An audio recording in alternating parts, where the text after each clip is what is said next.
This is Daniel Poppy, host of How to Write Good. Thanks for listening to the following broadcast on Public House Media.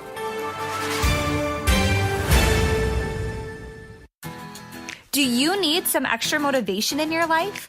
Are you looking to be inspired? If so, then look no further than the Good God Company. At the Good God Company, their mission is to create and clothe all loving humans with their unique, inspiring, and beautifully designed t-shirts. All of the products from the Good God Company are equally designed to motivate you and improve your life. From their mugs, workout tanks, to eye-appealing shirts and sweatshirts. Learn more about their renowned products by visiting thegoodgodcompany.com. That's thegoodgodcompany.com. The Good God Company is proud to support Public House Media. The Good God Company. I'm feeling good.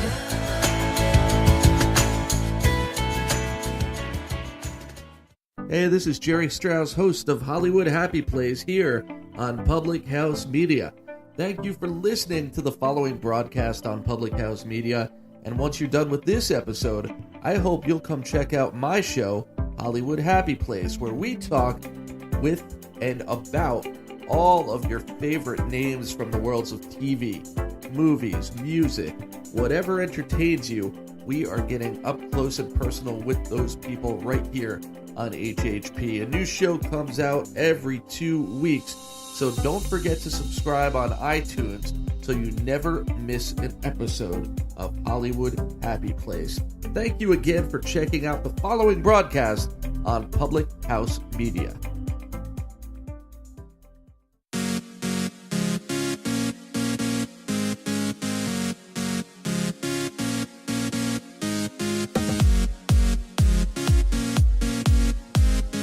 Samuel 16:7 says, "The Lord seeth not as man seeth, for man seeth what's on the outward appearance, but the Lord looketh on what's the heart."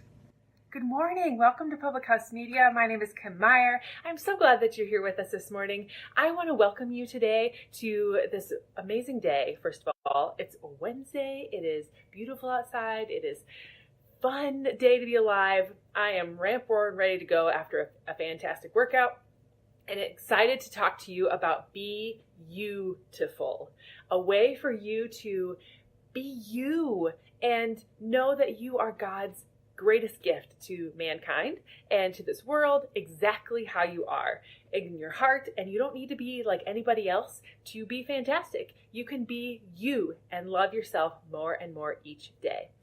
Welcome again to Public House Media. We are brought to you today by the Good God Company, which is a great company who is out to inspire, motivate, and just put out good faith-based motivational messages. So if you want to check them out, go to Facebook and type in the Good God Company, or you can Google them too and find get some of your own gear. I'm looking forward to mine coming in the mail soon. All right. Be-You-Tiful. How can you be beautiful? For a moment, when I saw myself through God's eyes, it was glorious. I was completely myself. Not the self that others expected me to be. Not even the self that I was supposed to be. The self that God knew was in me. The truest part of my soul. What freedom I felt when then, and I was worth something because I was myself. Me. God loved me. Not my skills, not my looks. I was beautiful and precious because Jesus says, I am his daughter. I am his saved. That was written by Amy Jones way back a long time ago. And I wanted to share that with you this morning because it strikes my heart. It says to me, it exceeds my gifts and my thoughts about how God loves me no matter what. I don't have to be anything special. I don't have to try to be this exuberant, flashy person. Be-You-Tiful. You are beautiful in your own skin. You are beautiful in your own mind. God created you for a purpose and a reason, and that makes you beautiful right then and there.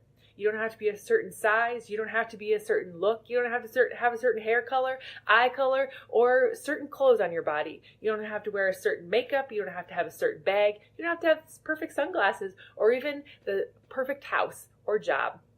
You just need to be you, because whatever you have is perfect already. God creates perfect things. He makes no mistakes. So how do you accept the fact that you are great and amazing all in yourself? Well, I've got a few tips for you today on how you can be beautiful in your own skin. 1, express your uniqueness daily. Create a daily practice of doing something or saying something that expresses without regard its popularity or a commonality. It can be as simple as a wardrobe choice. It can be simple as saying no to social engagement that will leave you feeling drained or unwanted or not you. Like you have to fit your square peg into a round hole. Be you. Express your uniqueness daily. Be somebody that you were created to be and not trying to fit into society's mold. The second thing you can do is make time for brief moments of solitude. I enjoy a good quiet moment. Don't we all? Even just that, sitting in the warm car after a long day, before you go in the house, or quiet time in the morning before things get rolling. Even just a few minutes a day can help someone really connect to yourself rather than just being caught up in all the outside sources. Say a prayer during that time. Just sit in quiet and let him speak to you. Just be a part of a quiet solitude moment in a day and see how more energized you can feel. Number 3, reconnect to a childhood passion. Think about what you love to do as a kid, and as it can be a clue for you to find your truest expressions. When we're children, we don't have other crazy expectations or pressures upon us. We just do the things that we love doing. If you wanted to go outside and play with the trucks, you went outside and played with the trucks. If you wanted to be, I think about my brother. In this scenario, he loved to play farm. We lived on a farm, and so that was his aspiration, was to be a farmer. And guess what he is today? He's a fantastic farmer. He's a truck driver. He's a farmer. He does all kinds of things for the good of this earth. And I would have told you from age 1 that's what he was going to be, because he was living his passion every day with the farm sets set up in the basement. You couldn't walk across the living room floor sometimes without messing up his planting. It was just one of those things of he's doing what he loves. And now being an adult, he's doing what he loves as well. And it's just a part of who he is. It's who God made him to be. So reconnect to your childhood passion if you've lost sight of those things and see what you can do there. Number 4, write down 3 things that you truly value. Take one small action every day to express your values. What are the things that you love to do? What are the things that you value most in life? And then live those values out. If you're put in a situation, whether at work or at home or in social situations where they don't follow your values, things are not being done according to your values, get yourself out of those situations. I kind of think about, I'm not a drinker. I have nothing against people who do drink, unless it's excessive and they're driving. That's a bad thing. But, I personally don't drink, and I don't swear a lot. And so when I get into situations where we go hang out at a bar, or you won't find me at those kinds of places very often, because I don't like drinking myself, and I don't like swearing. So when I get around those kinds of people, I just try to retreat myself out, and I don't hang out with them very often. Just put yourself in a place where you're going to be with people that have the same values as you. Number 5, go easy on the pressure. There is a difference between compromising your true self and having multiple passions. Don't put too much pressure on yourself to make the right choice when it comes to your calling. Sometimes you just have to pick something and take action. And then if it's not the right thing, you pick something else and you move forward too. And you can have multiple things that you like to do in life. You like to teach, like to serve. You can teach Sunday school. You can teach school. You can serve in a nursing home. You can serve wherever. You can do things that are separate from your calling, but you can also do things that just all make a passion. So go easy on the pressure yourself. Don't feel like you have to do something specific. You can just live it out, take some action in one area. If it doesn't work out for you, pick something else. We have this beautiful life where we get to make lots of choices, and one of those could be it. Number 6, create relationships based on being you. Some people are more naturally inclined to care about what others think. If you are one of those people, you may also have a great possibility to be empathetic. Build upon the strength and reach out to others to give the support you need.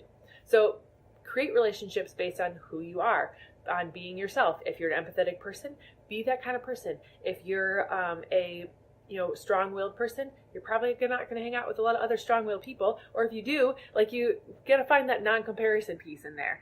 So be in a situation, be inclined to do the things that you like to be with people that you are. There's a quote that says, you are the 5 people that you hang out with most. And so when you're with people, that you're creating relationships based on who you are, or who you want to be, then that's where you are going to find the most success. Number 7, find your mantra. for me, it's helping women rise up out of their current situation and live their best self, because that's what I had to do. Rise up out of my struggle, rise up to my next level, rise up to being the best person I can be. And so sometimes we end up compromising who we are because it's hard to say no, or it's hard to really stay the vision of what we have in life. Write down on a small card your response to your request of your time and for an opinion, or to whatever you need to do. And if you're not prepared to give those things, just hold on to them for a second. It doesn't have to be eloquent, like response to certain things. Just find your mantra, figure out what it is that you've kind of a theme of your life, and then roll with it. Like, it took me 33 years to find choose to rise. So, it's one of those things where it takes reflection, it takes thought processes, it takes vision that you want to have. So take some time. It doesn't have to be an instant right away. It's not going to come to you immediately, but think about all the things that you've done and then write it out. And maybe you just journal for a while until you finally come to your word. Or your mantra. That's totally up to you. But that's something that's super supportive. Number 8, support someone else in self-expression. When you see someone standing out rather than fitting in, be a voice of encouragement and support to them. If you see someone, taking a step out of their comfort zone and sharing who they really are, encourage them. Don't shut them down. Let them be who they want to be and make that amazing. I am reminded of this every single day when my 5-year-old daughter tries to get dressed. Like, sometimes I'm like, dude, you just can't wear those things together. But then I'm like, hey, you know what? She's 5. Who cares, right? So I oftentimes have to remind myself of those things. And even if she looks ridiculous, or if she is, whatever, as long as she's safe and she's going to be warm when she needs to be warm and cool when she needs to be cool, hey, she can wear what she wants. And she will probably test me on this now that I've said it out loud. Number 9, create art. Buy a small journal or a notebook, or just, find something that you can doodle on for self-expression. It will be one of the best purchases you've ever made, and spend at least 1 minute a day writing or drawing a picture. No directions required, just doodle. See what happens and comes out of that pen. Even if you don't think that you're a good artist, do it anyway. See what you can create. It doesn't have to be a perfect Monet or, whatever artists are out there. Obviously, I'm not an art person, but, it can be anything. Abstract art is beautiful, right? Number 10, remind yourself how important this is. Hang up a sign with a quote at the beginning of your office, in your bathroom, in your wherever, or put it someplace that it's going to remind you of the importance of being you. If you feel like your true self is lost in the debris of fitting in, with the debris of life, with the debris of everything else that's going on, take heart. You are closer to you than you think. If you are being your master, then you need to add the things to above. Like, either way, I'd be honored to hear about your stories and your commitments. I want to know what it's like for you to be you. I want to know what makes you unique. So drop that below this video. I want to celebrate you. I want to help you be your best. I want you to, share with me how you feel God's created you to be you and what makes you amazing. And even if it's the same as somebody else, you'll figure that out along the way. What makes you amazing? I want to know. Drop it below this video if you're here on the live. If you're on the podcast version, shoot me an email at choosetoriseup@gmail.com. I hope that you are inspired by this today. I hope that you are loving who you are and being you no matter what. Today I wanted to just thank you again for joining us here. Make sure you hit like. Make sure Choose to Rise and Public House Media. Make sure you hit share. If you share this video, if you're on the Facebook Live, to a friend or somebody else, comment below. Maybe where you're listening from, and see who else takes somebody who might be wanting to know how to be you, or at least just share it to your Facebook page. That would be a great way to spread the message and to help us grow and impact more hearts and minds, and help women rise up out of their current struggles to live their best life with hope and purpose, which is the ultimate goal always. All right, thanks again for joining me today, and go check out The Good God Company, and make sure you come back here on Friday when we will be continuing to talk about building your self-esteem, and I've got 12 habits to boost that self-esteem for you, and to help you be and live your best life by rising up out of your struggles and living with hope and purpose. Talk to you later, everyone. Have a great day.